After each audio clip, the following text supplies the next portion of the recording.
Alright, bab yang ketiga, raja berperlembagaan dan demokrasi berparlimen. Fahami dulu tajuk. Okey, iaitu tajuk dia ialah raja berperlembagaan. Maknanya raja yang ada, tu ada dan perlembagaan. Perlembagaan ini bermaksud undang-undang. Means raja yang ada undang-undang di atasnya. Okey, so ada undang-undang yang tertinggi, lebih tinggi daripada raja itu. Dan juga satu lagi, demokrasi berparlimen. Maknanya demokrasi yang ada parlimen, okey, sebagai satu parlimen ialah satu bangunan yang mana ditempatkan wakil-wakil rakyat, okey, untuk menjalankan sistem, untuk menggerakkan sistem demokrasi ini. So ini dua perkara, ini dua sistem pemerintahan negara kita. Ya, asas dia. Dan kalau kita lihat dari sudut latar belakang, okey, latar belakang kalau kita lihat di sini, okey, yang pertama latar belakang pemerintahan negara kita, pada awal-awalnya kita tahu bahawa okey, semasa Kesultanan Melayu Melaka, pemerintahan kita adalah pemerintahan beraja, confirm, beraja. Okey, dan raja berkuasa mutlak, okey. Dan juga pemerintahan ini akan berdasarkan dua jenis undang-undang, Hukum Kanun Melaka dan juga Undang-Undang Laut Melaka. Okey. Jadi itu adalah semasa pemerintahan beraja Kesultanan Melayu Melaka. Manakala sebelum Perang Dunia Kedua. Maknanya sebelum Perang Dunia Kedua kita tahu bahawa negara kita telah pun dijajah oleh British, dan oleh sebab itu kalau kita lihat pemerintahan beraja menjadi penghalang bagi British, dan British hanya mampu memperkenalkan sistem residen dan juga sistem penasihat. Sistem residen di mana? NNMB, dan sistem penasihat di mana? Di NNMTB. But still, Raja-Raja Melayu memerintah dengan British campur tangan melalui sistem residen dan sistem penasihat. Jadi British telah mengambil alih pentadbiran peringkat pembesar, bukan peringkat sultan, tapi peringkat pembesar. Okey, itu sebelum Perang Dunia Kedua. So semasa Perang Dunia Kedua, iaitu semasa pendudukan Jepun, raja juga diiktiraf sebagai ketua Hal Ehwal Agama Islam dan still memperoleh pendapatan. Kalau soalan tanya bagaimana Jepun mengiktiraf raja-raja Melayu, iaitu raja-raja Melayu diiktiraf sebagai ketua Hal Ehwal Agama Islam satu, dan raja-raja Melayu still memperoleh pendapatan ya seperti sebelum Perang Dunia Kedua. Jadi kedudukan Raja-Raja Melayu ini di bawah pengawasan Gubernur Jepun di Tanah Melayu. Baik, kalau kita lihat pemerintahan beraja Kesultanan Melaka sebelum Perang Dunia Kedua dan juga semasa pendudukan Jepun.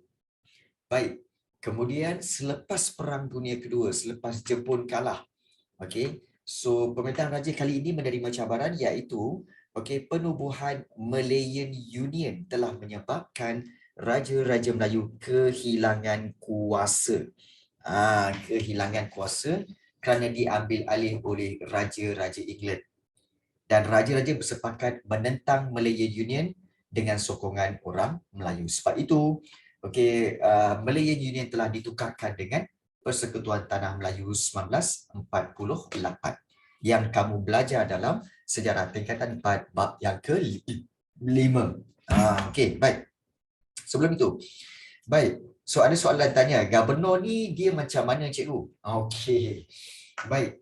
Gubernur Jepun ni sebenarnya adalah pemerintah bagi wilayah-wilayah tertentu. Dia pemerintah. Dan dia pemerintah tertinggi. Ya, pemerintah tertinggi bagi sesuatu wilayah. Contohnya, kita tahu bahawa Jepun betul-betul berada di negara Jepun lah. Tetapi apabila dia menjajah Tanah Melayu akan diperintah oleh seorang gubernur. Mewakili negara Jepun. Jadi gubernur itu tugas dia adalah seperti yang di-Pertuan Agong lah, iaitu memerintah, memperkenalkan sistem pentadbiran, kemudian dia akan report kepada kerajaan tertinggi di Jepun. Itu tugas gubernur. Gubernur ni dia akan menguruskan wilayah-wilayah yang di bawah tanggungjawab dia. Itu gubernur. Sebenarnya gubernur kemudian juga sultan, sebenarnya bidang tugas dia hampir sama. Okey, iaitu ketua tertinggi bagi sesuatu wilayah. Ya, ketua tertinggi. Cuma sultan ketua tertinggi bagi negeri. Kemudian kalau gubernur ialah ketua tertinggi bagi sesuatu wilayah. Jadi itu lebih kurang persamaan antara gubernur dengan sultan lah. Ya. Baik, so kena clear kat situ ya. Baik. So kalau kita lihat selepas Perang Dunia Kedua tadi, kemudian kita lihat raja berperlembagaan dan demokrasi berparlimen selepas merdeka. Bila kita memperoleh kemerdekaan, maka pemerintahan raja diteruskan juga, tetapi dengan perlembagaan persekutuan. Maknanya, perlembagaan inilah yang menjadi undang-undang tertinggi yang mana raja pun kena ikut. Raja pun kena patuh kepada perlembagaan itu. Dan kemudian jawatan yang di Pertuan Agong pun diperkenalkan sebagai ketua negara. Dan kita tahu bahawa dalam ciri raja berperlembagaan dan demokrasi, mengiktiraf raja sebagai pemerintah tertinggi. Dan kemudian rakyat pula diberi hak untuk memilih wakil-wakil rakyat mereka melalui pilihan raya. So yang di bawah ini adalah sistem demokrasi berparlimen, yang atas ni adalah sistem raja berperlembagaan. So ini 5 latar belakang raja berperlembagaan dan demokrasi berparlimen. Ada 5 ya. Baik. Kemudian bagaimana kedudukan sejarah dan kedudukan institusi Majlis Raja-Raja. Baik, institusi Majlis Raja-Raja ini bermaksud apa? Bermaksud pertubuhan. Satu pertubuhan yang mengandungi raja-raja sahaja dalam itu. Sebab itu dipanggil Majlis Raja-Raja. Dia tak boleh buat macam pertubuhan raja-raja, tak boleh. Dia kena disebut institusi ataupun dipanggil Majlis Raja-Raja. Maknanya sekumpulan raja yang menyertai pertubuhan itu untuk persidangan, untuk berbincang dan sebagainya. So, itu berbeza dengan yang tadi. Yang tadi ini berkaitan dengan sistem. Sistem raja. Yang ini ialah yang berkaitan dengan sekelompok ataupun sekumpulan raja-raja. Dan sekumpulan raja-raja ini membentuk Majlis Raja-Raja, dan pada awalnya adalah pembentukan durbar. Durbar ni maknanya persidangan. Kalau siapa-siapa yang tak tahu, just take note, durbar itu adalah persidangan. Persidangan tu means mesyuarat lah ataupun meeting. Dan durbar pertama adalah untuk negeri-negeri Melayu bersekutu. Negeri-negeri Melayu bersekutu maknanya negeri apa cikgu? Iaitu negeri pertama Perak, Selangor, Pahang dan juga negeri Sembilan. Dan apa yang dibuat? Bincangkan hal ehwal pentadbiran kerajaan persekutuan dengan pihak British. So itu durbar yang pertama. Kemudian apabila semasa Malayan Union ditubuhkan Majlis Sultan-Sultan. So korang tengok kat sini, kita sekarang ni ada Majlis Raja-Raja. Tetapi semasa Malayan Union ada Majlis Sultan-Sultan. Beza Majlis Sultan-Sultan ini bermaksud The Council of Sultans yang ini ditubuhkan semasa Malayan Union. Tetapi selepas itu disebut semula Majlis Raja-Raja. Ya. So selepas Malayan Union lah. Jadi semasa Malayan Union dipanggil Majlis Sultan-Sultan, dan dipengerusikan oleh Gubernur Malayan Union. Maknanya Gubernur Malayan Union akan menjadi ketua dalam persidangan itu, dan dianggotai oleh 9 orang Raja-Raja Melayu dan 3 pegawai kanan British untuk membincangkan undang-undang berkaitan agama Islam dan menasihati Gubernur. Namun, majlis ini tidak pernah wujud kerana Sultan Melayu menentang Malayan Union. So, itu tentang Majlis Sultan-Sultan semasa Malayan Union. Baik. Okey Nakib, baik Nakib. Orang handsome selalu masuk lambat. Baiklah. Kau seorang je lah handsome. Baik. Okey, kita teruskan. Majlis Raja-Raja. Semasa Persekutuan Tanah Melayu 1948. Okey. Okey, Majlis Raja-Raja. Disebut Majlis Raja-Raja semula semasa PTM 1948. Okey, dan kita tahu ini berdasarkan Perjanjian Persekutuan Tanah Melayu 1948. Majlis Raja-Raja menjadi institusi yang dilengkapi dengan kuasa dan juga ada sekretariat. Ada kuasa balik sesuai dengan kedudukan dan peranan raja. Okey, dan kita tahu setiap kali persidangan Majlis Raja-Raja akan disertai oleh penyimpan mohor besar raja-raja, iaitu penyimpan cap mohor. Cap mohor raja-raja. Dan tugas dia adalah memeterai persidangan. Memeterai ini maksudnya mengesahkan minit mesyuarat persidangan itu. Kalau minit mesyuarat itu ditulis, kemudian dia menunggu je. Dia kata, raja-raja kata, kita dah setuju, inilah dia keputusan mesyuarat, maka dia pun akan ambil kertas itu dan juga dia akan turunkan cap mohor itu sebagai tanda mengesahkan minit mesyuarat persidangan itu. Ya. Jadi, Raja-Raja Melayu kali ini diberi hak dan juga kuasa untuk dapatkan penerangan daripada Persuruhan Tinggi British tentang penggubalan undang-undang. Baik, kemudian itu semasa 1948 dan selepas merdeka, peranan majlis-majlis, peranan dia, fungsi dia masih dikekalkan, tapi keanggotaan tu ditambah sebab ditambahkan dengan apa? Ditambahkan dengan yang dipertua bagi negeri Melaka, bagi Pulau Pinang.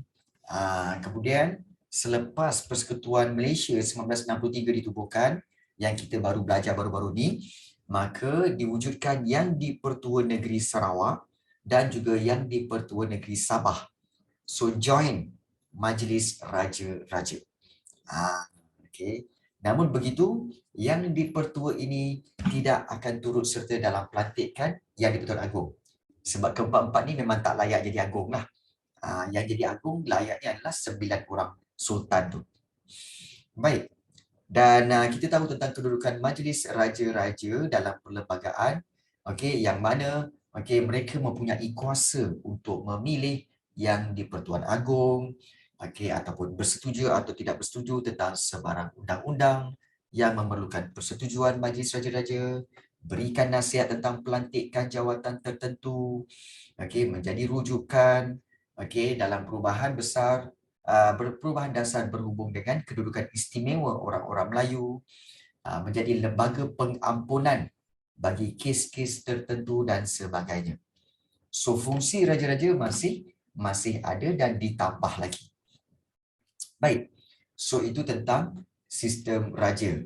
Kemudian kita tahu 3.3 subtopik yang di-Pertuan Agong dan raja dalam perlembagaan persekutuan, di mana kita tahu inilah dia jawatan yang di-Pertuan Agong diwujudkan, ingat yang di-Pertuan Agong diwujudkan selepas merdeka tahun 1957, dan juga inilah urutan negeri yang menjadi yang di-Pertuan Agong, bermula dengan negeri Sembilan, Selangor, Perlis, Terengganu, Kedah, Kelantan, Pahang, Johor dan juga Perak. So kita tahu bahawa sekarang ni yang di-Pertuan Agong kita adalah Pahang. So selepas sahaja Sultan Pahang tamat dia punya penggal pemerintahan dia menjadi agung, maka apabila dia turun, maka yang di-Pertuan Agong yang seterusnya adalah daripada Johor. Maknanya Sultan Johor. Selepas Sultan Johor, maka seterusnya akan Sultan Perak pula menjadi yang di-Pertuan Agong. Dah habis Perak, macam mana cikgu? Dia akan kembali ke yang first balik, iaitu negeri Sembilan. Macam itulah. So dia ikut urutan negeri. Dia ikut urutan negeri. So itu institusi yang di-Pertuan Agong. Dan kedudukan yang di-Pertuan Agong, kuasa yang di-Pertuan Agong. Ingat kuasa yang di-Pertuan Agong ialah kuasa eksekutif, kuasa perundangan, bukan perundingan, perundangan, dan juga kuasa kehakiman. Perbezaannya adalah kuasa eksekutif iaitu kuasa untuk pentadbiran. Eksekutif ni maksudnya pentadbiran. Okey, kemudian kuasa perundangan tu maksudnya kuasa untuk menetapkan dan meluluskan undang-undang. Dan kuasa kehakiman merujuk kepada kuasa pengampunan. So yang di-Pertuan Agong ada kuasa untuk mengampunkan sesiapa yang bersalah lah. So kalau kita lihat bidang kuasa eksekutif yang di-Pertuan Agong, ingat yang di-Pertuan Agong ya, okey, bertindak melalui nasihat Jemaah Menteri. Ya. So baginda akan melantik Perdana Menteri dan Jemaah Menteri. Kemudian baginda juga akan melantik jawatan-jawatan penting seperti Peguam Negara, Panglima Angkatan Tentera, Ketua Audit Negara, Ahli Suruhanjaya Pilihan Raya dan Ahli Suruhanjaya Polis. Kemudian ketenteraan juga, okey, yang di-Pertuan Agong adalah pemerintah tertinggi seluruh Angkatan Tentera Malaysia. Dan dari sudut diplomatik, yang di-Pertuan Agong juga akan melantik diplomat-diplomat Malaysia ke luar negara. So itu bidang kuasa eksekutif yang di-Pertuan Agong. Maknanya dalam bidang pentadbiran. Manakala dalam bidang perundangan, yang di-Pertuan Agong akan memperkenankan rang undang-undang. Memperkenankan ni maksudnya adalah bersetuju untuk satu rangka undang-undang. Dipanggil rang. Rang undang-undang ni maksudnya satu undang-undang yang masih lagi melalui penilaian dan perlu mendapat kelulusan yang di-Pertuan Agong. So bila dah lulus, barulah dipanggil undang-undang. So rang tu dah tak ada. Okey. Okey, Pan. Okey, sama-sama. Baik. So memperkenalkan rang undang-undang melalui proses pembentangan di Dewan Rakyat dan juga Dewan Negara, iaitu kita tahu bahawa Yang di-Pertuan Agong mempunyai kuasa untuk memanggil persidangan parlimen. Yang di-Pertuan Agong juga menjadi ketua agama bagi negeri baginda sendiri dan negeri-negeri yang tidak ada sultan, dan juga hak dan keistimewaan. Okey, so Yang di-Pertuan Agong akan melindungi keistimewaan orang Melayu dan kepentingan kaum lain, serta baginda juga ada kuasa untuk isytiharkan darurat. Kalau keadaan itu mengancam keselamatan lah. Baik, so itu kuasa perundangan yang kedua.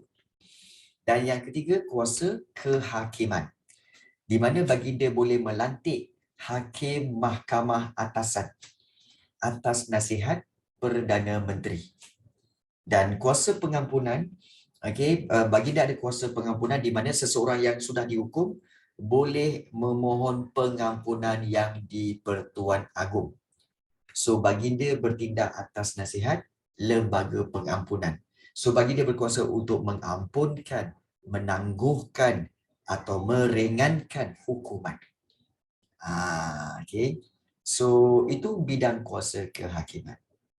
3.4 iaitu amalan demokrasi dan pengasingan kuasa. So tadi dah habis dah sistem raja berperlembagaan. So sekarang kita lihat amalan demokrasi. Ingat, amalan demokrasi, ciri-ciri demokrasi mesti ada pilihan raya. Kalau tak ada pilihan raya, itu bukan demokrasi. Itu mungkin monarki atau itu mungkin juga autokrasi. Itu perbezaan. Ataupun diktator, macam-macam. Macam-macam nama boleh. Tapi kalau ada pilihan raya, itu dipanggil demokrasi. Dan kita pilihan raya diadakan setiap 5 tahun dan dilakukan sejak kemerdekaan. Dan satu lagi ciri demokrasi ialah mesti ada kebebasan asasi, iaitu kebebasan hak yang dimiliki oleh seseorang individu di sisi undang-undang. Maknanya semua orang ada hak-hak ini. Iaitu hak apa? Iaitu ada 4 kebebasan asasi, iaitu kebebasan diri, maknanya diri tidak boleh diambil nyawanya, atau dilucurkan kebebasan dia, itu dia ada kebebasan diri. Yang kedua, iaitu ini kebebasan asasi iaitu kebebasan diri. Kemudian yang kedua, kebebasan beragama. So bebas untuk mengamalkan agama masing-masing. Kemudian yang ketiga, hak berkenaan pendidikan. So semua rakyat ada hak untuk dapat pendidikan. Dan juga kebebasan untuk bersuara, berhimpun dan berpersatuan. So ini juga adalah adalah hak kebebasan asasi. Ya. Dan dalam sistem pemerintahan perlunya pengasingan kuasa. Pengasingan kuasa ini merujuk kepada pengasingan kuasa badan perundangan perlu diasingkan daripada badan eksekutif dan juga perlu diasingkan daripada badan kehakiman. So dia tak boleh interfere antara satu sama lain. Tak boleh masuk campur kepada badan-badan yang lain. So kalau kita lihat seperti badan perundangan. So badan perundangan menggubal undang-undang. Menggubal undang-undang, dan di manakah undang-undang digubal? Di parlimen, dan dalam parlimen itu akan ada 3 komponen, iaitu yang di Pertuan Agong, satu, yang kedua ada Dewan Negara ataupun Dewan Senat, dan yang ketiga Dewan Rakyat ataupun Dewan Perwakilan. So dia ada 3 dalam parlimen itu. Jadi komponen-komponen inilah yang akan menggubal undang-undang negara. So itu badan perundangan. Kemudian badan eksekutif pula. Badan eksekutif, badan pemerintah. Maknanya sekumpulan jemaah menteri yang akan menjalankan pentadbiran negara. Di peringkat kerajaan persekutuan dipanggil jemaah menteri lah. Itu di peringkat kerajaan persekutuan, iaitu kerajaan Malaysia yang berpusat di Putrajaya. Kalau di peringkat kerajaan negeri, ianya adalah Majlis Mesyuarat Kerajaan Negeri. So dia ada dua badan eksekutif. Badan eksekutif untuk kerajaan persekutuan dan badan eksekutif untuk kerajaan negeri. Dan untuk kerajaan negeri kita ada jemaah menteri. Dan jemaah menteri ini terdiri daripada Perdana Menteri dan juga jemaah menteri-menteri yang lainlah. Manakala kalau Majlis Mesyuarat Kerajaan Negeri, so pentadbiran akan dilaksanakan oleh Majlis Mesyuarat Kerajaan Negeri ataupun dipanggil EXCO, Executive Council. So itu di peringkat kerajaan negeri. Kalau di peringkat kerajaan persekutuan, jemaah menteri ini akan diketuai oleh Perdana Menteri. Tapi kalau di peringkat kerajaan negeri, akan diketuai oleh Menteri Besar atau Ketua Menteri. Itu perbezaan kuasa atau badan eksekutif. Manakala badan kehakiman adalah badan yang bertanggungjawab untuk mentafsir dan melaksanakan undang-undang. Jalankan undang-undang. Dan badan kehakiman ini kuasanya akan dilaksanakan oleh mahkamah. Mahkamah.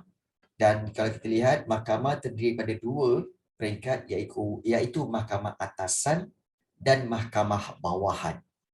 Di mana mahkamah atasan ada mahkamah persekutuan, mahkamah rayuan, mahkamah Malaya dan mahkamah tinggi di Sabah dan Sarawak. Manakala mahkamah bawahan bermaksud mahkamah seksyen, kemudian juga mahkamah magistrate, kemudian juga mahkamah syariah. Itu semua di peringkat bawahan. Baik. So, topik yang terakhir, keunikan amalan demokrasi berparlimen di negara kita. Uniknya amalan demokrasi negara kita ialah gabungan unsur tradisional dan juga moden dalam pentadbiran. Di mana tradisional tu bermaksud unsur-unsur tradisi yang dibawa daripada zaman dulu, iaitu raja. Masih lagi ada raja. Namun begitu, kita memasukkan unsur moden iaitu demokrasi berparlimen. So unsur tradisionalnya adalah raja, unsur modennya adalah demokrasi berparlimen. So kombinasi kedua-dua inilah yang telah mengimbangi amalan demokrasi. Ya. Dan kemudian itu gabungan unsur tradisional dan moden. Yang kedua, adanya mekanisme semak dan imbang atau dipanggil check and balance dalam pentadbiran. So ini bermaksud apa tahu, iaitu pemerintahan beraja tadi akan bertujuan untuk mengimbangi pemerintahan demokrasi. So kalau demokrasi overpower, so raja akan take over. Manakala kalau raja overpower, so demokrasi pula yang akan take over. So dia akan mengimbangi. Okey, mengimbangi antara satu sama lain. Jadi, mekanisme semak dan imbang berlaku melalui pengasingan kuasa, iaitu asingkan kuasa badan perundangan, eksekutif dan juga kehakiman. Sebab tu kalau kita lihat, badan perundangan akan menggubal undang-undang. Badan eksekutif akan melaksanakan undang-undang yang digubal oleh badan perundangan, dan badan kehakiman akan membuat penyelesaian jika timbul konflik dan kekeliruan. So itu mekanisme semak dan imbang. So tidak ada yang monopoli lah. Baik. So maksudnya cikgu ya. Maksudnya mereka macam audit lah. Dia macam? Mereka macam audit. Audien? Audien apa, penonton ke macam mana? Tak, audit maksudnya dia actually check and balance. Yeah. Contohlah, dia macam buat undang-undang baru, mereka akan check first, lepas tu baru laksanakan. Ya, betul. Maknanya untuk buat undang-undang, kita tahu untuk buat undang-undang sebenarnya dia punya proses adalah pertama dia mesti melalui Dewan Rakyat. Dewan Rakyat bila buat undang-undang, dia tak boleh luluskan. Undang-undang itu akan bawa ke peringkat yang lebih tinggi, iaitu Dewan Negara. So, Dewan Negara ada pakar-pakar, ekspertis yang duduk dalam ni. Yang mana dia akan kaji undang-undang yang dicadangkan oleh Dewan Rakyat tadi. So, bila dia dah kaji, dia enhancekan apa semua. So, dia kata, okey, undang-undang ni boleh proceed. Okey, dan juga segalanya boleh dilaksanakan. Okey, itu pun belum boleh proceed. Bila dah lulus, okey, Dewan Negara, baru Dewan Negara naik ke yang di-Pertuan Agong. Yang di-Pertuan Agong kena semak lagi, dan kemudian dia akan turunkan cap mohor untuk menunjukkan bahawa dokumen undang-undang itu boleh digunakan. Dan kemudian dokumen itu baru turun balik kepada Dewan Negara, dan Dewan Negara turunkan kepada Dewan Rakyat untuk dilaksanakan. So proses itu memang check and balance, banyak kali check and balance, dan kemudian tidak ada interfere antara satu sama lain. Maknanya, menteri-menteri pun tak boleh campur hal menggubal undang-undang, dan menteri-menteri pun tak boleh macam masuk campur dalam bidang kehakiman. Ini untuk menjaga keadilan. So itu yang dipanggil semak dan imbang, check and balance. Nampak tak? So sistem ni memang baguslah sebenarnya. Baik. Ya, memang proses ni lama. Proses buat undang-undang ni memang sebenarnya lama. Okey, namun kalau undang-undang itu memerlukan kesegeraan, contohnya macam undang-undang Akta Kawalan Penyakit COVID pada tahun 2020 hari itu. So diorang punya proses cepat. Kerana apa? Mereka nak executekan undang-undang itu segera supaya dapat kawal penyebaran COVID-19. So Dewan Rakyat cepat-cepat buat, kemudian proceed pada Dewan Negara, Dewan Negara pun enhancekan apa semua, so tambahkan apa semua dan hantar pada Agung, so Agung proceed, so kemudian turunkan semula kepada Dewan Negara dan Dewan Rakyat, dan kemudian mereka execute undang-undang. So itu maknanya proses dia. So bergantung kepada keadaan semasa dan keperluan semasa. Kalau tak cepat-cepatlah. Baik. So kalau kita lihat itu berkaitan dengan kalau kita lihat keunikan tadi keunikan amalan demokrasi. Gabungan unsur tradisional dan moden, mekanisme semak dan imbang, kemudian kuasa budi bicara raja di mana dalam perlembagaan persekutuan kuasa budi bicara raja tanpa mendengar nasihat ketua kerajaan kadang-kadang perlu raja ada kuasa yang lebih sikit, dipanggil kuasa budi bicara. Untuk melantik Perdana Menteri ke, untuk tidak memperkenankan permintaan pembubaran parlimen ke, so dia ada kuasa budi bicara. Itu. Dan Satu lagi iaitu keunikan amalan demokrasi negara kita iaitu kerjasama politik. Di mana kalau kita lihat, okey, kebanyakan parti-parti politik kita ni banyak yang bergabung. Banyak yang menubuhkan ataupun dipanggil kerjasama. Seperti Parti Perikatan, kemudian Barisan Nasional, kemudian yang terbaru Pakatan Harapan, kemudian Perikatan Nasional. Itu semua sebenarnya adalah apa? Adalah kerjasama politik, iaitu gabungan parti. Gabungan parti berasaskan ideologi yang sama, matlamat yang sama. Jadi, mewujudkan kerjasama politik. Baik. So, dengan itu, kita telah lihat 3.5 iaitu keunikan amalan demokrasi berparlimen di negara kita. Maka kita telah pun tamat. Kita dah tamat untuk revision bab yang ketiga. Baik, cikgu rasa tak sempat untuk kita tengok revision bab 4 ni. Tapi tak apa. Kita akan kita tengok bab 3 ni dulu dan kita tengok latihan-latihan daripada bab 3. Sebelum kita tengok latihan bab 3, ada tak sebarang soalan nak tanya yang mungkin tak faham? Yang tak faham ke, nak tanya ke apa ke? Sekarang nak latihan ke cikgu? Ya, kita nak tengok latihan. Bagaimana bentuk-bentuk soalan daripada bab yang ketiga ni? So sebelum itu ada soalan tak nak tanya? Ya. Bab 3 ke, soalan bab 4 ke? Nak tanya ataupun ada benda-benda yang kamu tak faham lagi ke? Boleh faham ke?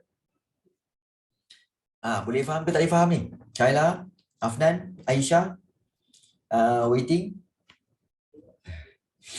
Selalu bab 3 ni, paper 2 keluar section mana yang selalu famous? Kita nak tengok. Sekejap lagi kita nak tengok section mana ataupun bahagian mana yang selalu keluar. Itu yang kita nak tengok kejap lagi. Kita tengok kejap lagi. Baik. Diana aku cerita Diana Diana ada soalan? Khairina?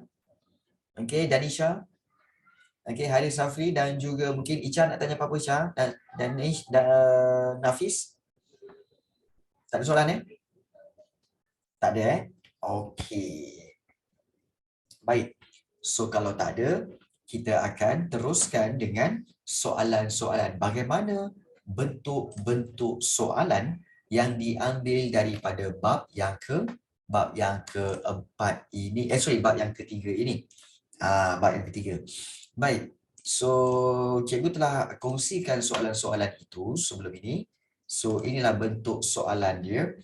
Ini bab 4 dan ini adalah bab yang ketiga ini bab 3. Raja berperlembagaan dan demokrasi berparlimen. Tetapi tadi ada permintaan untuk tengok soalan-soalan kertas 2. Baik, soalan kertas 2. Tak apa, kita skip soalan objektif dulu. Kita pergi kepada soalan-soalan struktur dulu. Contoh macam ni. Contoh soalan struktur. Senaraikan Kesultanan Melayu yang lahir selepas Kesultanan Melayu Melaka. Siapa tahu? Siapa tahu? Kesultanan Melayu Johor Riau. Ya, Kesultanan Johor Riau. Bagus. Dan satu lagi, Kesultanan apa? Kesultanan apa? Selain daripada Johor Riau, kita tahu juga Kesultanan yang wujud selepas Kesultanan Melayu Melaka adalah Kesultanan Selangor. Selangor pun boleh, Terengganu pun boleh. Tak ada masalah kat sini. Tentang Kesultanan yang lahir selepas. Ya, ingat selepas. Kalau ada selepas Kesultanan Melaka. Kalau yang sebelum cikgu? Kalau yang sebelum iaitu Kesultanan Kedah. Dan juga satu lagi, kalau semasa Kesultanan Melaka juga lahirnya Kesultanan Negeri Perak. Perak dan juga Pahang. So Perak dengan Pahang tak boleh tulis kat sini Kalau tulis Perak, Pahang, Kedah salah. Kalau tulis Johor Riau ataupun Kesultanan Selangor, Terengganu itu boleh. Itu boleh. Memang wujud selepas Kesultanan Melayu Melaka. Baik. Seterusnya, nyatakan undang-undang yang digubal. Okey, di negeri Melayu tidak bersekutu bagi menghalang perluasan pengaruh British. Mungkin kamu akan tengok jawab soalan pun macam, peninglah cikgu, macam mana? Sebenarnya senang saja. First, undang-undang yang digubal di negeri Melayu tidak bersekutu. Keywords dia adalah di sini, NNMTB. Kamu kena tahu apakah negeri-negeri Melayu tidak bersekutu. Negeri Melayu tidak bersekutu ada 5, iaitu yang pertama iaitu Perlis, kemudian Kedah, kemudian Kelantan, kemudian Terengganu dan juga satu lagi iaitu Johor. Jadi undang-undang yang digubal di negeri Melayu tidak bersekutu bagi menghalang perluasan pengaruh British adalah iaitu di Johor dan juga di Terengganu. Dan nak tulis apa jawapan dia, cikgu? Jawapan dia kamu tulis dalam bentuk untuk Terengganu dipanggil undang-undang bagi diri Terengganu. Itu beza dia. Undang-undang bagi diri Terengganu. Manakala untuk Johor kita boleh tulis iaitu undang-undang undang-undang tubuh kerajaan Johor. So ini jawapan bagi soalan ini. Ingat, daripada mana dapat ni? Iaitu daripada keywords dia. Keywords dia apa? NNMTB. So kalau kamu tahu NNMTB itu negeri apa, dan kamu akan tahulah kedua-dua ini. Nampak tak? Dia senang dia sebenarnya. Baik. Seterusnya. Apakah bukti pentadbiran Jepun mengekalkan pentadbiran Jepun mengekalkan pentadbiran raja di tanah Melayu? Tadi kita baru bincang tadi. Iaitu apa buktinya? Yang pertama sekali iaitu raja diiktiraf raja diiktiraf sebagai ketua hal ehwal agama Islam. Dan satu lagi bagaimana bukti pentadbiran Jepun mengekalkan pentadbiran raja, iaitu raja-raja masih menerima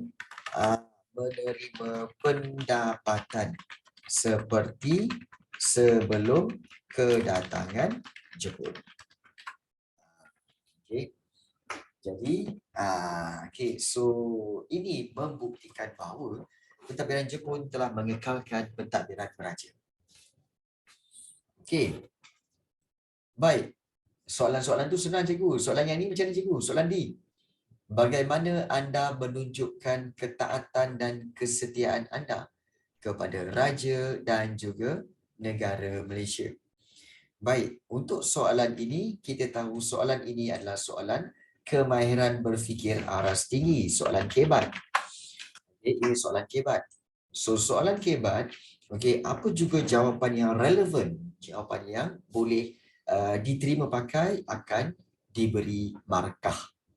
Baik, macam mana nak memperoleh jawapan daripada soalan kebat, cikgu? Baik, so perhatikan soalan itu paling penting.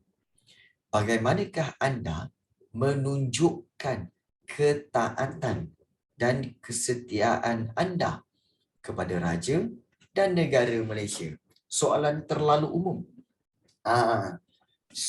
Terlebih umum dah. Terlebih umum, ya betul. Yes. Terlebih umum, terlalu umum sangat kadang-kadang rasanya. Baik. So, bagaimana untuk menjawab soalan ini? Kita dah tengok kata kunci, kemudian kita tengok berapa markah diberi. Markahnya adalah 4 markah. So, bila 4 markah, biasanya kita bolehlah kita guna teknik 2 fakta dan juga 2 huraian. 2 fakta, 2 huraian. So, apa yang kita nak cari? Mula-mula kita cari fakta. Apakah faktanya? Maknanya, apakah cara untuk menunjukkan ketaatan dan kesetiaan anda. Baik, so cara yang paling mudah yang pertama sekali iaitu mematuhi segala undang-undang, okey, ataupun peraturan. Peraturan apa? Peraturan negara lah. Jadi huraian dia, bila kita dapat fakta, baru kita dapat huraian dia. Bila kita mematuhi segala undang-undang dan peraturan, kita akan dapat mengekalkan keamanan negara, okey, sebagai tanda apa? Sebagai tanda ketaatan kita. Okey, ketaatan kepada raja dan negara. Okey, baik. Itu yang pertama, fakta dan huraian. Ini cikgu bagi je. Kalau kau nak bagi pun boleh, tak ada masalah. Okey, tak ada masalah. Baik. Kemudian tidak menerima kepada raja boleh? Boleh. Maknanya apa? Okey, kita menghormati. Okey, menghormati institusi raja. Okay, institusi raja, iaitu sebaik-baiknya dengan apa?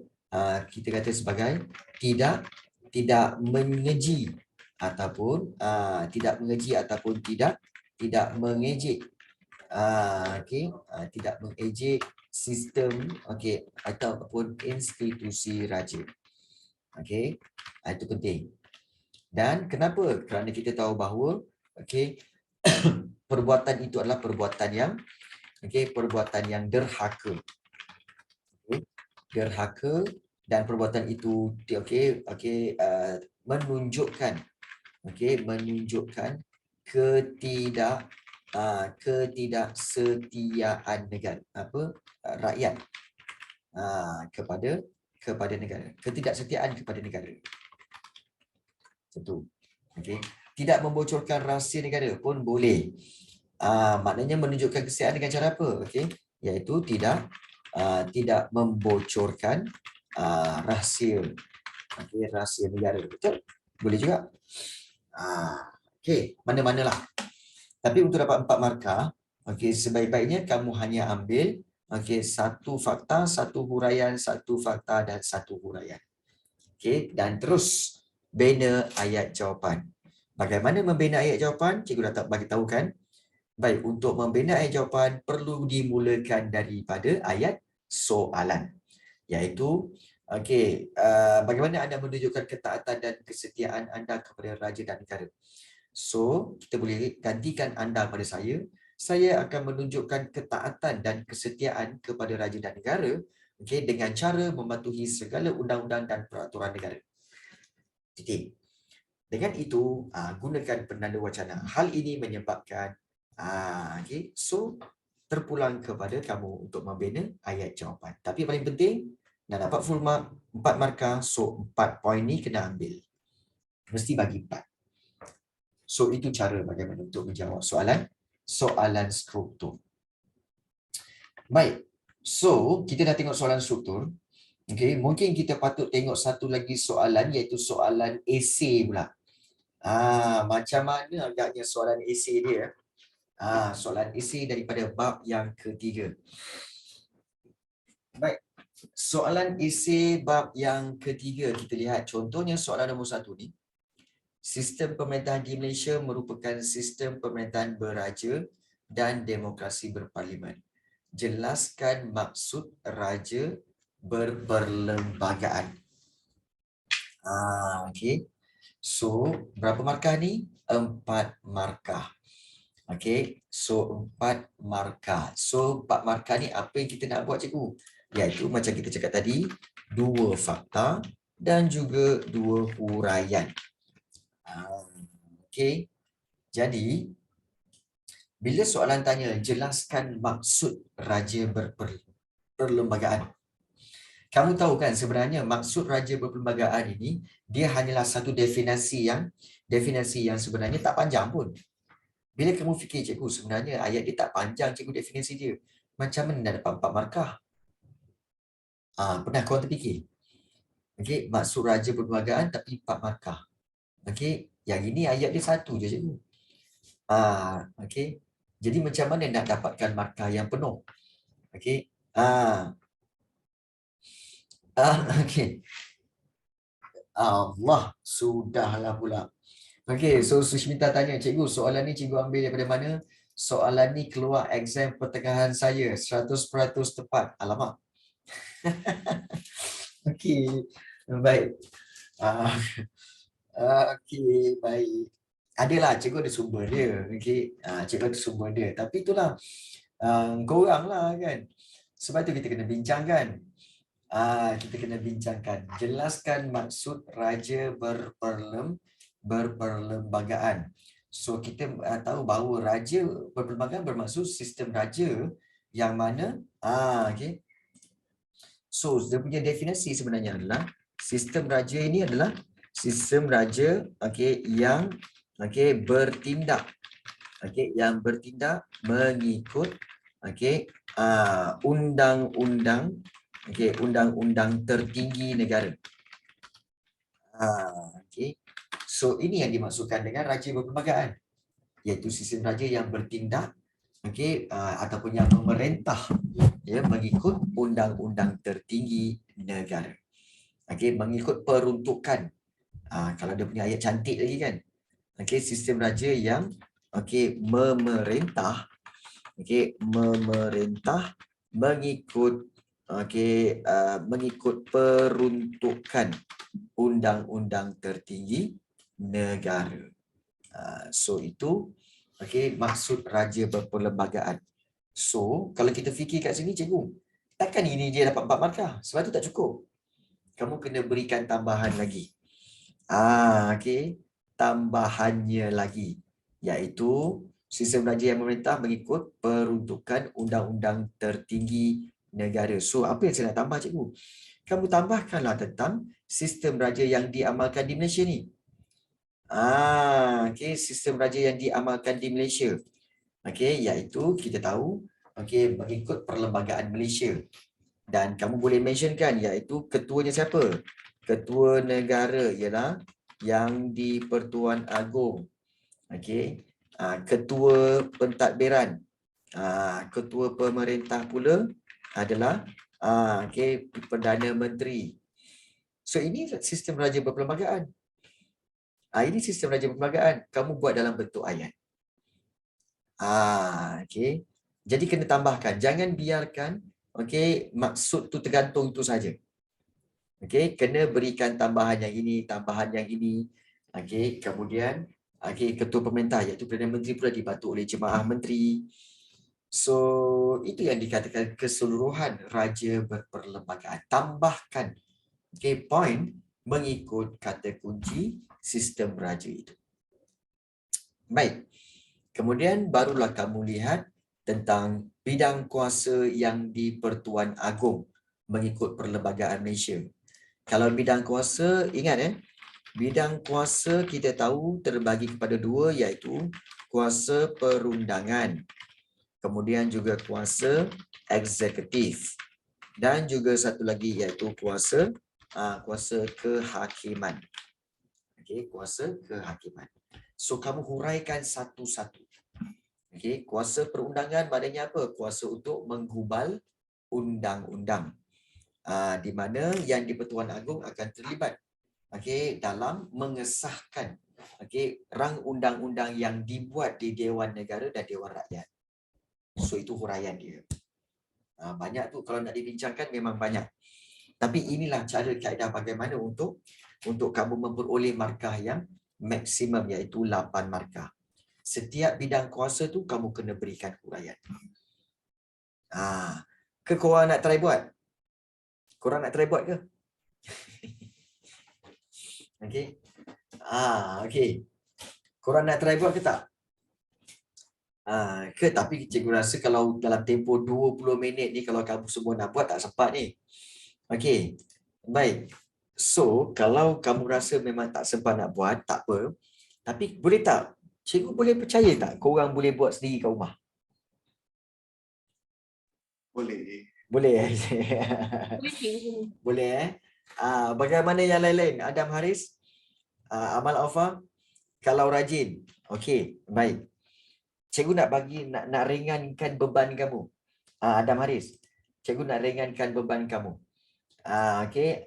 Baik, iaitu cikgu akan sertakan sekali dengan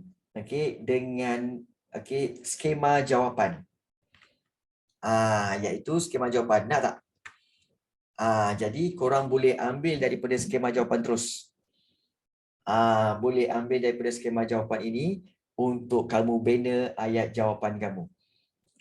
Boleh ke tak boleh? Ada skema jawapan barulah boleh kan? Senang nak buat. Okey. Jadi bukan apa. Memang sebenarnya untuk buat latihan-latihan sejarah, terutama sekali struktur dan esei, memang kena rujuk skema jawapan. Memang kena buat. Sebab kamu tak ada masa nak buka buku teks, nak cari jawapan satu-satu. Muka surat berapa. Tak ada masa. So, cara yang paling mudah ialah bila nak buat latihan-latihan itu, contohnya kalau nak buat latihan soalan-soalan esei tadi, okey, so cikgu syorkan untuk kamu terus rujuk kepada skema jawapan. Jadi, bila kamu dapat tengok soalan-soalan ini, contoh 8 markah, soalan 1B, terangkan bidang kuasa yang di Pertuan Agong mengikut Perlembagaan Malaysia. So, terus rujuk kepada jawapan iaitu 1B, dan juga 1C. So, boleh ambil mana-mana mengikut markah. Contoh, kalau katakan 8 markah kan, kamu ambil lah ni satu, fakta berapa nak ambil? Fakta 1, fakta 2, fakta 3, fakta 4. Dah. Kemudian huraian, ambil huraian 1, huraian yang kedua, huraian yang ketiga, dan juga huraian yang keempat. Okey, sudah. Kamu buat ayat daripada yang cikgu tandakan bulatkan ni. Itu saja. So, lebih-lebih ni tak payah ambil. Sebab ingat, nak jawab soalan esei mengikut peruntukan markah. Berapa markah banyak yang itu, itulah yang kamu buat. So, ini akan memudahkan kamu. So, itu caranya. Baik. Kat sini masih lagi ada tak? Masih lagi menghadapi masalah untuk membina ayat-ayat jawapan? Ada masalah lagi tak? Ada sesiapa kat sini yang tak reti bagaimana nak bina ayat jawapan? Okey. Rasanya tak ada kan? Form 5 kan semua dah hebat-hebat dah. Kan? Cikgu letak soalan kat mana nanti? Okey. Okey, cikgu ada letak soalan dekat ni, dekat grup WhatsApp. Okey, grup WhatsApp tu ada. Okey, cikgu letak soalan tu tadi. Tadi dah cikgu bagi. Tetapi skema jawapan cikgu akan bagi lepas kelas. Korang nak skema jawapan kan? Soalan tadi dah ada. Okey. So, yeah. Okey, jadi kamu boleh print out soalan-soalan tadi untuk kamu bincangkan, untuk kamu buat dulu kat rumah. Okey, untuk sebagai latihan. So, paling penting sebenarnya buatlah latihan soalan struktur dan juga soalan esei. Baik. Kita lihat. Okey, yang itu berkaitan soalan-soalan struktur dan soalan esei. Okey, terangkan tentang bidang kehakiman. Okey. Baik. So, kalau kamu lihat soalan-soalan objektif pula. Okey, soalan-soalan objektif sebenarnya adalah soalan-soalan yang sebenarnya pun juga tak susah pun. Okey, cuma paling penting iaitu kamu kena lihat dan berhati-hati bila menjawab. Terutama sekali bila kamu gunakan teknik first impression ataupun teknik tembak. Ya. Contohnya, soalan nombor 1. Dalam sistem pentadbiran Kerajaan Melayu Melaka, pemerintahannya berdasarkan undang-undang apa? Ini kalau tak tahu juga ni maknanya memang baik, jawapannya apa? Memang hancur. Baik, jawapan soalan nombor 1, jawapannya apa? Ya.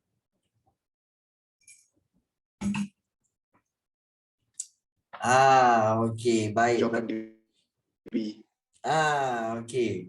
So jawapannya sudah jelas, terang dan nyata iaitu Hukum Kanun Melaka dan Undang-Undang Laut Melaka. Jawapan dia adalah B. Okey. Baik. Tak apa, kita go through sama-sama. Soalan nombor 2. Kerajaan yang terawal diasaskan di negara kita dan mengakui Pertuanan Kesultanan Melayu Melaka ialah negeri apa? Kerajaan negeri mana agaknya? Yang lagi awal daripada Melaka dan juga dia duduk di bawah pentadbiran Melaka. Kerajaan negeri mana? Okey, A, B, C, D. Adam Haris, betul. Bagus. Cuba yang lain cuba tulis jawapan dia dekat Zoom chat. Okey, tapi direct message pada cikgu. Ya. Okey, Adam Haris macam Adam Haris buat. Okey. So dia telah menjawab, jawapannya adalah itu. So bagus Adam. Yang lain-lain? Antara A, B, C atau D. Yang mana satu? Okey. Kerajaan terawal diasaskan. Okey, betul Sushmita. Betul. Okey, sebenarnya ya betul. Okey, sebenarnya okey, korang tengok betul-betul kerajaan terawal yang diasaskan di negara kita dan mengakui Pertuanan Kesultanan Melaka ialah Kerajaan Kedah. Sebab apa? Kamu masih ingat lagi tak? Okey, tak tahulah kau ingat ke tidak kan? Kau ingat lagi tak? Sebab ada Kedah tua. Ya. Kau ingat lagi tak Kerajaan Alam Melayu Sejarah Tingkatan 2 di mana adanya Kedah tua? Ingat. Jadi selepas itu kita tahu bahawa Kerajaan Kedah sebenarnya telah duduk di bawah Kerajaan Sriwijaya. Okey, maknanya kerajaan-kerajaan ini lebih awal wujud sebelum Kesultanan Melayu Melaka. Jadi kerajaan yang terawal ialah Kedah. Okey. So nombor 2 adalah D. 3. Antara sebab raja-raja Melayu mempertahankan sistem pemerintahan beraja ialah kerana apa? Adakah kerana kebijaksanaan? Adakah kerana diplomasi atau juga ketabahan? Okey, dan juga kecekalan. Okey, jawapannya adalah okey. Ya. Adam Haris, jawapan tu cikgu suka. Ya. Antara sebab raja-raja Melayu ni membolehkan mereka, raja-raja Melayu ni pertahankan sistem pemerintahan beraja kerana kebijaksanaan dan juga diplomasi. Diplomasi bermaksud tolak ansur. Sebab kalau kamu fikir macam mana raja-raja Melayu ni daripada zaman Melaka sampailah ke zaman Belanda, kemudian zaman British, kemudian Jepun, sistem raja ni masih ada. Sebab raja-raja ni bijak untuk mempertahankan sistem pemerintahan beraja itu. Dan juga mereka pandai berdiplomasi, iaitu bagaimana untuk bertolak ansur dan berbincang dengan penjajah-penjajah itu. Sebab itu dapat mempertahankan sistem pemerintahan beraja. Iaitu jawapannya adalah A. Kebijaksanaan dan diplomasi. Baik. Soalan nombor 4. Kedudukan Raja-Raja Melayu semasa pentadbiran tentera Jepun diletakkan di bawah pengawasan siapa? Tengok, tuliskan jawapannya di Zoom chat sekarang. Kenapa daripada tadi balik-balik Adam Haris, Sushmita dan juga balik-balik tu. Mana orang lain? Orang lain tak ada Yang lain jawablah. Amal Aufa, Danisha, Danisha mesti ingat sebab soalan ni dia yang tanya. Danisha mesti ingat pasal soalan ni dia yang tanya. Baik. Jawapannya adalah Arif Hakim. So kedudukan Raja-Raja Melayu semasa pentadbiran tentera Jepun diletakkan di bawah pengawasan Gubernur. Yes. Jawapannya adalah C, Gubernur. Soalan nombor 5.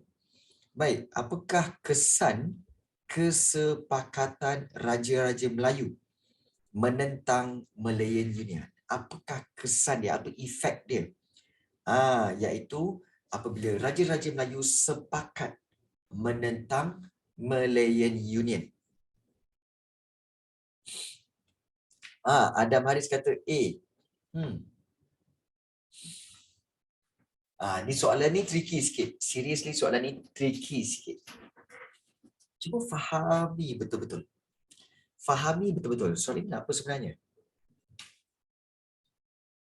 Cuba tengok betul-betul.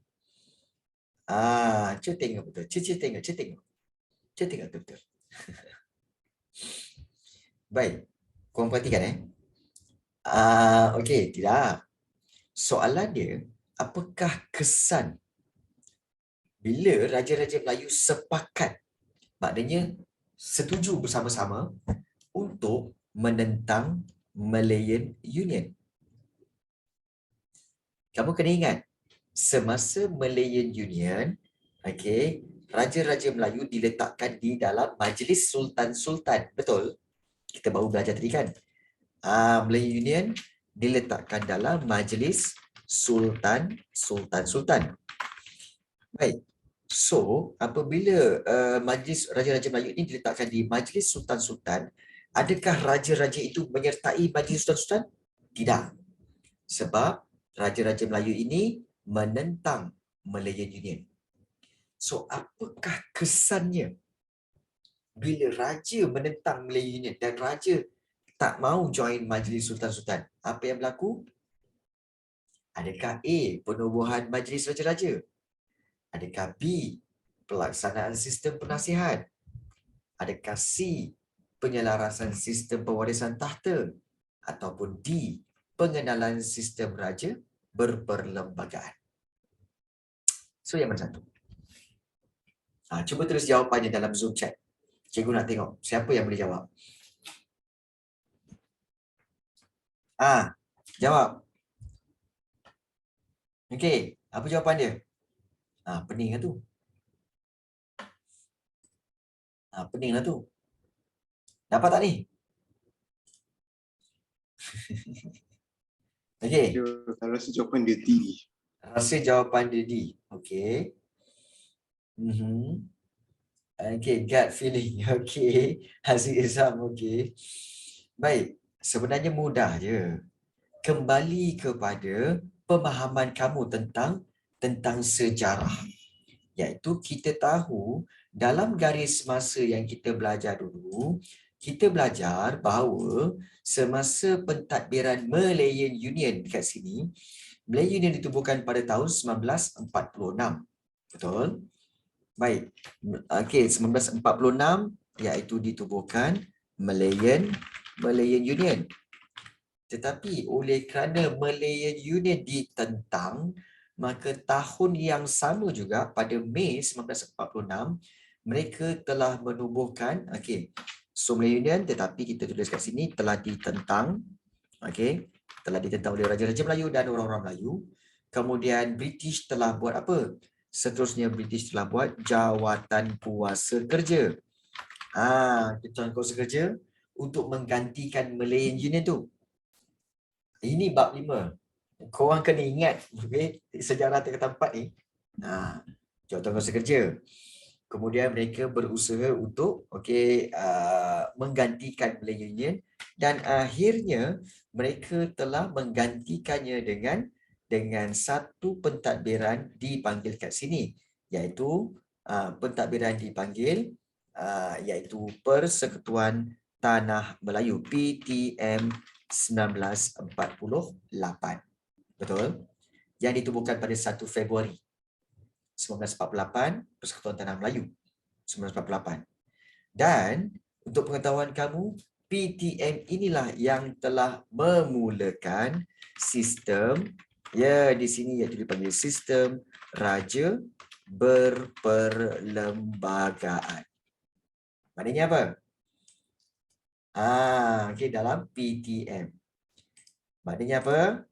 Maknanya, selepas mereka menentang Malayan Union, kesannya menyebabkan berubah kepada sistem raja berperlembagaan. Sekarang faham?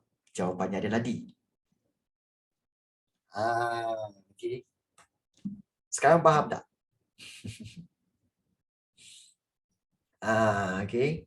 So, inilah dia cerita dia. Inilah dia, Dam. Okey, so bila mereka menentang Malay Union, maka telah ditukar kepada Persekutuan Melayu 1948 di mana sistem raja telah bertukar kepada sistem raja berperlembagaan. Tak faham boleh tanya. Boleh tulis dalam Zoom chat. Tak faham, cikgu boleh explain lagi. Faham tak faham ni? Korang faham tak faham ni? Faham cikgu, faham. Faham okey, baik, bagus. Okey. Yang lain-lain kalau tak faham, jangan bimbang. Tulis dia dekat direct message tu, cikgu saya tak faham yang mana tak faham. Tulis. Ya, jangan takut. Korang yang nak exam, bukan cikgu yang nak exam. Kan? Okey. Okey, Arif Hakim, yang mana yang kau tak faham? Tang mana yang kau tak faham? Kau tak faham apa sebenarnya? PTM. Okey. Ini aku cerita PTM kan. Arif Hakim. Okey. Siapa masih ingat lagi sejarah tingkatan 4? Ingat lagi tak? Sejarah tingkatan 4. Aduh, yay. Ingat sikit. Okey, baik. Tak apa. Okey, tak apalah. Okey, cikgu buat ringkas-ringkas saja sebab kita dah kesuntukan masa. Cikgu akan buat ringkas saja, iaitu cikgu akan buat satu timeline di mana kalau kamu lihat sebenarnya okey, kita belajar bab 1 sejarah tingkatan 4 bab 1 iaitu tentang warisan negara bangsa, betul? Okey, warisan negara bangsa, sistem raja lah apa semua kan. Okey, itu bab 1 warisan negara bangsa. Kemudian kamu belajar bab 2 iaitu kebangkitan nasionalisme. Okey, betul. Dan kebangkitan nasionalisme ini menyebabkan nasionalisme telah sampai ke tanah Melayu. Iaitu sekitar pada tahun berapa? Okey, sekitar daripada tahun 19 tahun 1900 hingga tahun kejap, cikgu letak kat atas. Cikgu letak merah. Daripada tahun 1900 hingga tahun 1939. Ini kebangkitan nasionalisme yang berlaku di negara kita. Baik, kemudian seterusnya kita tahu daripada tahun 1939 sampailah ke kita let's say letak sini 1939 Baik, sampai ke tahun 1945. Apa yang berlaku adalah 1945 iaitu berlaku Perang Dunia Kedua, betul? Perang Dunia. So yang di sini Perang Dunia Kedua dan juga pendudukan Jepun kan di negara kita. Perang Dunia Kedua. So yang ini dalam bab berapa cikgu? Ini adalah dalam bab yang ketiga iaitu konflik dunia. Yang kita belajar. Nampak tak yang kita belajar konflik dunia? So mula-mula kita belajar yang ini. Kemudian bab 2 kat sini, tahun yang ini bab 2, kebangkitan nasionalisme. Bab 3, konflik dunia. First World War, Second World War semua kat sini. Dan kemudian seterusnya bab yang keempat. Bab keempat daripada 1945 hingga 1940. Bab yang keempat sehingga 1948. 1948. 1948 iaitu apa kat sini? Ini ada apa? BMA, kamu belajar BMA. Kemudian kamu belajar Malayan Union, betul tak? Malayan Union. So semuanya di sini. Iaitu ini semua dalam bab berapa cikgu? Ini adalah dalam bab yang keempat. Bab 4 iaitu era peralihan kuasa British. Era peralihan kuasa British. So di sini. Dan kalau kamu lihat, ini BMA Malayan Union daripada tahun 1945 sampai 1948. Ini bab 4. Kemudian bab 5 iaitu PTM 1948. So, itu dalam bab berapa? Bab yang bab 5.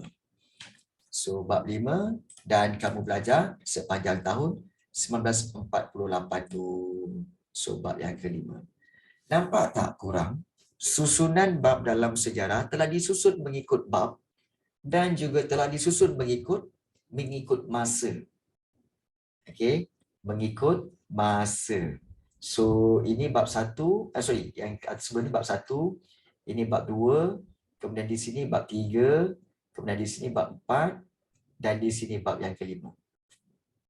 So, sebab itu bila kamu tahu selepas Melayu Union ditubuhkan PTM, maka kamu tahulah menjawab soalan nombor 4 tadi. Akibat daripada penentangan Melayu Union, maka terbentuklah Persekutuan Tanah Melayu 1948. So sekarang kau nampak tak? Korang nampak tak dia punya flow dia? Flow bab sangat penting.